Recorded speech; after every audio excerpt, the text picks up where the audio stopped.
The year was 1996, and the quaint town of Elmwood, nestled in the rolling hills of Pennsylvania, seemed like the perfect place to live a quiet life. Known for its close-knit community and picturesque streets, Elmwood was the kind of place where everyone knew everyone else's business, or so they thought. Beneath the town's serene facade, a storm of deception and darkness brewed, destined to shock even the most seasoned investigators. At the heart of the story was Rebecca Hartley, a woman who epitomized the perfect suburban wife, or so it seemed. With her soft blonde curls, gentle demeanor, and charming laugh, Rebecca was the kind of woman neighbors trusted without hesitation. She was married to Thomas Hartley, a hardworking and mild-mannered accountant, who seemed to be everything Rebecca could have wished for in a partner. The couple had been together for almost 15 years, and to the outside world, their relationship was the definition of stability. Thomas was a man of habit. Every morning he would leave their modest brick home at exactly 7:15 a.m., coffee thermos in hand, and return promptly at 6 p.m. Rebecca, meanwhile, worked part-time as a librarian at the local community center. Her life seemed to revolve around her home, her husband, and their 12-year-old daughter, Emily. To neighbors and friends, the Hartleys were the embodiment of the American dream. But perfection often masks imperfection. Beneath the surface, cracks were beginning to form in their seemingly solid marriage. Thomas, ever the analytical thinker, had noticed subtle changes in Rebecca over the past year. Her once bright eyes seemed distant, her laughter more forced. She had become withdrawn, spending more time alone, often giving vague explanations for her whereabouts. When he asked, Rebecca would brush off his concerns with a dismissive wave and an easy smile. "Don't worry so much, Tom. I'm just stressed from work," she would say as she hurried to change the subject. But Thomas's instincts told him otherwise. He wasn't the type to pry, yet something gnawed at him. As weeks turned into months, Rebecca's behavior became more erratic. She frequently returned home late, sometimes past midnight, claiming she had been catching up with friends or attending book club meetings. She seemed distracted, even nervous, glancing over her shoulder whenever they were out in public together. Thomas tried to dismiss his suspicions, telling himself he was imagining things, but he couldn't ignore the growing knot of unease in his chest. Then came the moment that changed everything. It was a chilly evening in late November when Thomas stumbled upon the first clue, a single crumpled receipt tucked into the pocket of Rebecca's coat.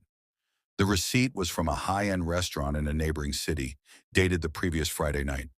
But Thomas knew Rebecca hadn't mentioned going out that evening. In fact, she had told him she was staying late at the library for inventory work. His mind raced. Who had Rebecca been with? Thomas tried to confront her, but Rebecca was quick to deflect.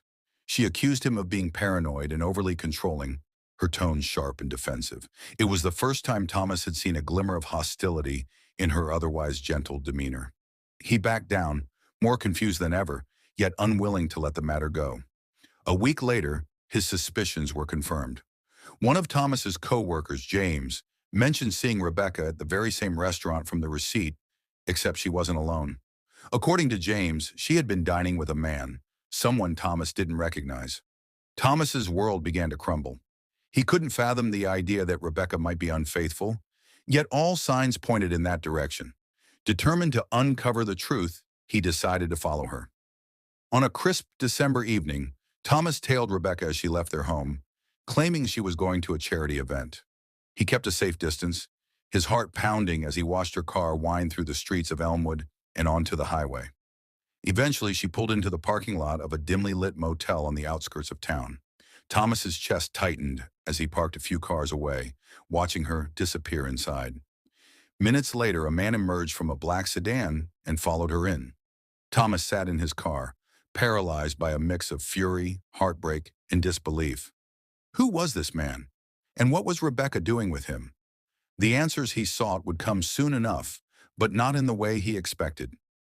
Unable to confront Rebecca directly, Thomas hired a private investigator, a grizzled veteran named Frank Dawson. Within days, Frank uncovered what Thomas had feared most. Rebecca was having an affair. The man she was meeting at the motel was Michael Travers, a local contractor with a reputation for being a smooth talker and a ladies' man. Thomas felt as if his world had shattered into a million pieces. He spent sleepless nights agonizing over what to do. Should he confront Rebecca? Should he file for divorce? But before he could make a decision, tragedy struck in a way no one could have anticipated. One cold January morning, Thomas returned home from an early run to find police cars and an ambulance parked outside his house. The front door was wide open, and neighbors stood huddled on the lawn, whispering in hushed tones. Inside, Rebecca lay sprawled on the kitchen floor, a pool of blood spreading beneath her. The serene town of Elmwood was about to be thrust into the spotlight as investigators unraveled a chilling web of lies, betrayal, and murder that no one saw coming. The shocking events that followed would haunt the community for years to come. Rebecca Hartley's death sent shockwaves through Elmwood, turning the once sleepy town into a bustling hub of police cars, journalists, and curious onlookers. For a place unaccustomed to serious crime, the sight of investigators swarming the Hartley home was unsettling, almost surreal. Behind the yellow tape, seasoned detectives combed through the house, meticulously documenting every detail. It wasn't long before it became clear that Rebecca's death wasn't the result of a random act of violence. The lead investigator, Detective Claire Montrose, had seen her share of domestic crimes. But there was something different about this case. The crime scene was oddly clean for such a brutal act. Rebecca had been stabbed multiple times, yet there was little blood spatter outside the immediate area. It suggested a deliberate and calculated attack. The positioning of her body, on her back, arms outstretched, hinted at something personal, perhaps even symbolic. Thomas Hartley was inconsolable. When the police first arrived, they found him on the front lawn, clutching his daughter Emily in his arms. His face was pale, his hands trembling as he answered the officer's initial questions. He claimed he had been out jogging when the attack occurred. According to him, Rebecca was alive and well when he left the house at 5:30 a.m. But Thomas's alibi raised more questions than it answered. For one, why had he left the house so early, especially on such a bitterly cold morning? And why did he look so disheveled when he returned? Witnesses confirmed that Thomas had been seen jogging, but the timeline was tight, too tight for comfort.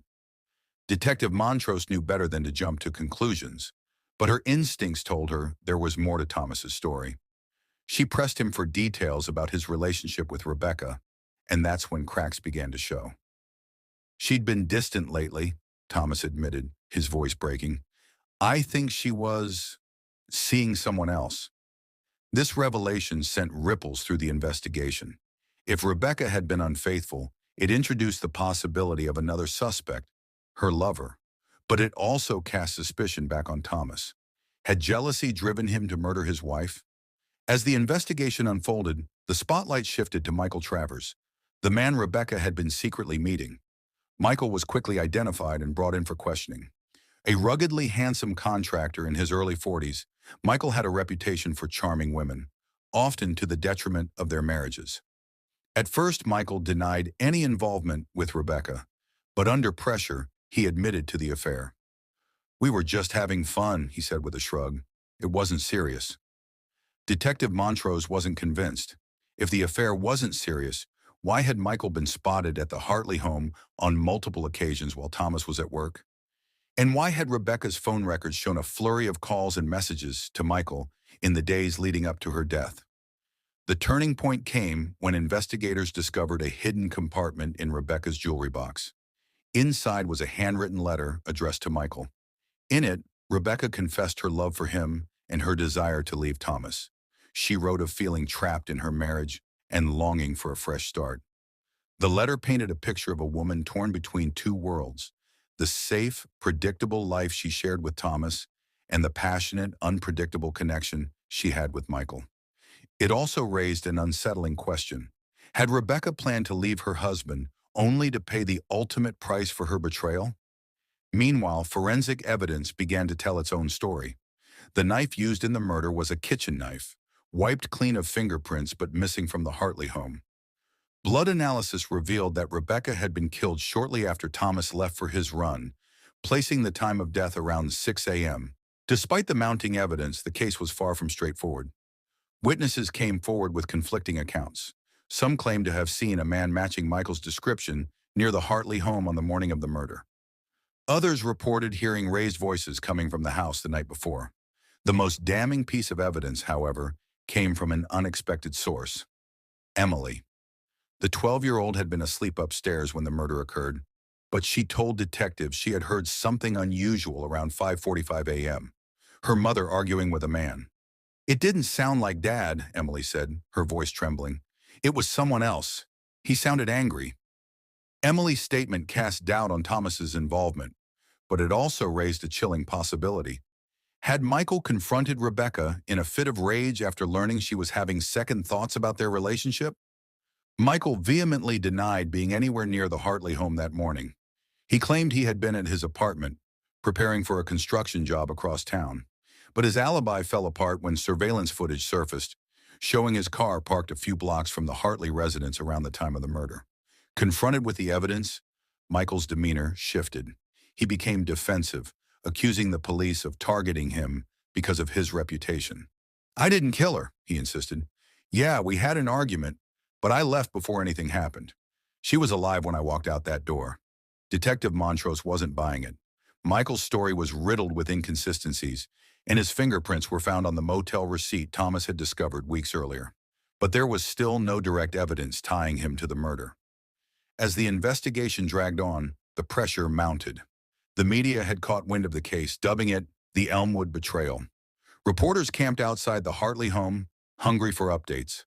The town was divided, with some residents convinced Thomas was guilty, while others believed Michael was the true killer. Through it all, Thomas maintained his innocence. He cooperated fully with the investigation, even volunteering to take a polygraph test, which he passed. But the emotional toll was evident. He had lost his wife, his reputation was in tatters, and his once close relationship with Emily was strained. "I just want justice for Rebecca," he told Detective Montrose during one of their interviews. "Whoever did this, they need to pay." Then in a surprising twist, a new piece of evidence came to light. A neighbor's security camera had captured a shadowy figure entering the Hartley home through the back door around 5:50 a.m. on the morning of the murder. The footage was grainy, but it was enough to suggest that the killer had premeditated the attack, using the rear entrance to avoid detection. The figure's build was consistent with Michael's, but without a clear image, it wasn't enough to secure an arrest. Frustrated but determined, Detective Montrose continued to dig deeper. Her persistence paid off when she uncovered a series of text messages between Rebecca and an unidentified number. The messages hinted at a third person involved in the affair, someone Rebecca had confided in about her plans to leave Thomas. This new lead opened a Pandora's box of possibilities. Could Rebecca have been killed by someone else entirely? Someone with their own motives? Or was this third person merely a pawn in a larger game of deceit and betrayal? The answers remained elusive, but one thing was certain. The closer investigators got to the truth, the more dangerous the game became. As the investigation deepened, Detective Claire Montrose and her team found themselves tangled in a web of secrets more complex than they had imagined. The new lead, the series of texts exchanged between Rebecca and the unidentified number, opened up an entirely new line of inquiry. Who was this third person, and what role had they played in Rebecca's tragic demise? Using advanced phone tracking methods, the number was traced to a woman named Laura Grayson, a name unfamiliar to both Thomas Hartley and Michael Travers. Laura, a local bartender in her early 30s, lived on the outskirts of Elmwood. When detectives visited her home, Laura seemed nervous but cooperative. "I knew Rebecca," Laura admitted, her voice shaky as she clutched a steaming mug of coffee. "She'd come into the bar sometimes. We talked." Detective Montrose pressed further. "What did you talk about, Laura?" "Her marriage," Laura replied, glancing at her feet. "She told me she wasn't happy, that she was seeing someone else. She said she felt trapped." Laura's statements matched what investigators already knew, but she hesitated when asked if she knew about Michael Travers. "I met him once," Laura finally said. "He came to the bar with Rebecca. They argued. It got heated. He said something about her needing to make a choice, about being tired of waiting." This revelation painted Michael in an even darker light. It suggested he had been pressuring Rebecca, perhaps even threatening her. But Laura also added another layer to the story. Rebecca wasn't just afraid of Michael, she said. She was scared of her husband. The room fell silent. She told me she thought Thomas was starting to suspect something, Laura continued. She said he'd been acting differently, watching her closely, asking questions. She was afraid he'd do something if he found out about the affair. These statements complicated the case further. It was now clear that Rebecca felt trapped, not just by her marriage, but by her affair as well. Both men had motives, and both had shown patterns of behavior that raised red flags. Detective Montrose left Laura's house with more questions than answers. The possibility that Thomas might have known more than he let on couldn't be ignored. Montrose decided it was time to re-interview him, this time focusing on his knowledge of Rebecca's affair and his whereabouts on the morning of her death. When confronted, Thomas's calm demeanor began to crack. "I suspected something," he admitted. "She was distant. I found the receipt and I knew, but I didn't kill her. I loved her despite everything." Montrose leaned forward, her gaze steady. "If you didn't kill her, Thomas, then who did?" Thomas hesitated, his hands trembling. "I don't know. But if you think I could hurt her, you're wrong. I wanted to fix things. For Emily's sake." Despite his emotional plea, Montrose couldn't ignore the inconsistencies in his story. His alibi was thin, and his initial reaction to finding Rebecca's body seemed almost rehearsed. Still, there was no physical evidence tying him to the crime. The investigation took another turn when forensics revealed a breakthrough.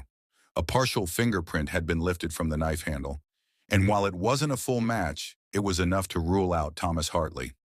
The print belonged to Michael Travers. When confronted with this evidence, Michael's cocky demeanor evaporated. "All right, yes, I went to the house that morning," he confessed, his voice trembling. "But I didn't kill her. I went to talk to her. She'd been avoiding me, and I needed answers. But when I got there, she was already dead." Michael claimed he had panicked upon finding Rebecca's lifeless body, touching the knife in a moment of shock before fleeing the scene. His explanation was plausible, but Detective Montrose wasn't convinced. "Why didn't you call the police, Michael?" she asked pointedly. "I was scared," he shouted. "I knew how it would look.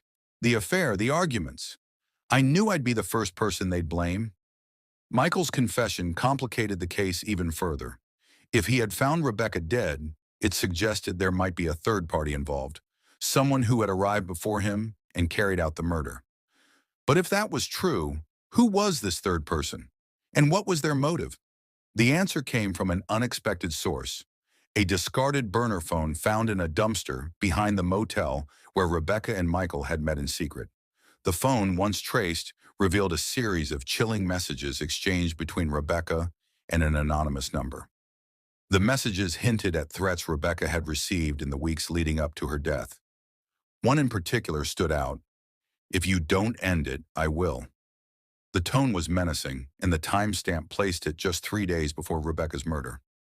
Further analysis of the phone's data led investigators to another shocking discovery. The anonymous number was linked to Laura Grayson. When Detective Montrose confronted Laura with this evidence, the bartender broke down. "All right, I sent the messages," Laura admitted, tears streaming down her face. "But I didn't mean to scare her. I was trying to protect her." "Protect her from what, Laura?" Montrose pressed. "From herself," Laura sobbed. "She was making a mess of her life. She didn't know what she wanted. She was hurting everyone around her. Thomas, Michael, even Emily. I just wanted her to stop before things got worse." Despite her emotional confession, Laura denied any involvement in the murder. But her statements raised yet another possibility. Had Laura, in her attempt to protect Rebecca, crossed a line? The case reached its climax when surveillance footage from the motel was re-examined. The footage showed not only Rebecca and Michael meeting, but also a shadowy figure lingering near the parking lot on multiple occasions. After enhancing the footage, investigators identified the figure: Laura Grayson. Faced with this evidence, Laura finally broke. "I didn't mean to kill her," she said, her voice trembling. "I just wanted to talk. I went to the house that morning to convince her to stop seeing Michael, but she wouldn't listen. She got angry, said I had no right to interfere. We argued, and I lost control." Laura claimed the stabbing was an act of passion, not premeditation. She had grabbed the knife from the kitchen in the heat of the moment, striking Rebecca in a fit of rage. When she realized what she had done, she panicked and fled. leaving the back door unlocked in her haste. Her confession brought the case to a tragic close. Laura was arrested and charged with second-degree murder. During her trial, she expressed deep remorse, but her actions had irrevocably shattered multiple lives. For Thomas Hartley, the resolution offered little solace. He had lost his wife, his daughter's trust, and the sense of normalcy he had once taken for granted. Michael Travers, though cleared of murder charges, faced public scrutiny and the collapse of his business. Elmwood, too, would never be the same. The small town that prided itself on its sense of community now bore the scars of betrayal, loss, and the dark secrets lurking behind closed doors.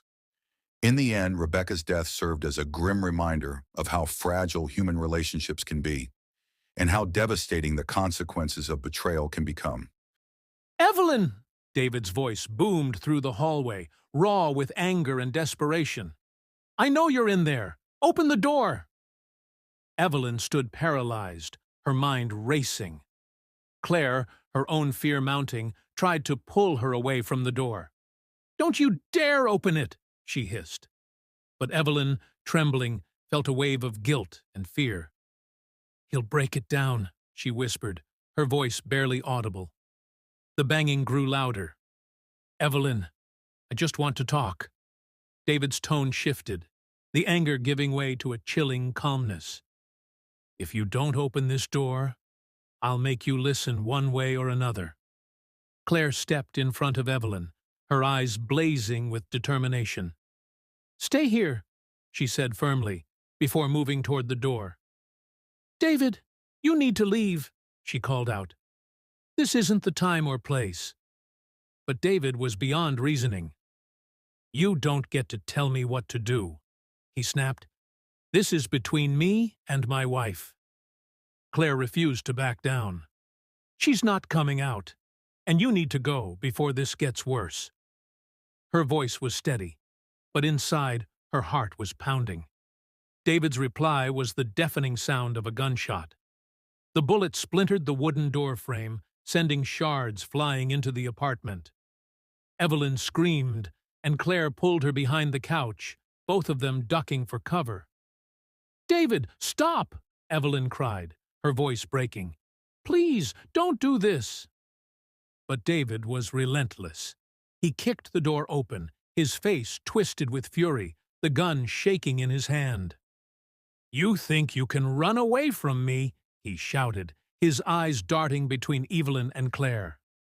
"You think you can just throw me away like trash?" Claire, shielding Evelyn, tried to reason with him. "David, put the gun down. You don't want to do this." But her words only seemed to enrage him further. "You don't get to tell me what I want," he spat. "You took everything from me. Both of you." Evelyn, tears streaming down her face, pleaded with him. "David, I'm sorry. I never meant to hurt you. Please, let's just talk." But her words fell on deaf ears. David raised the gun, pointing it at Claire. "You," he said, his voice trembling.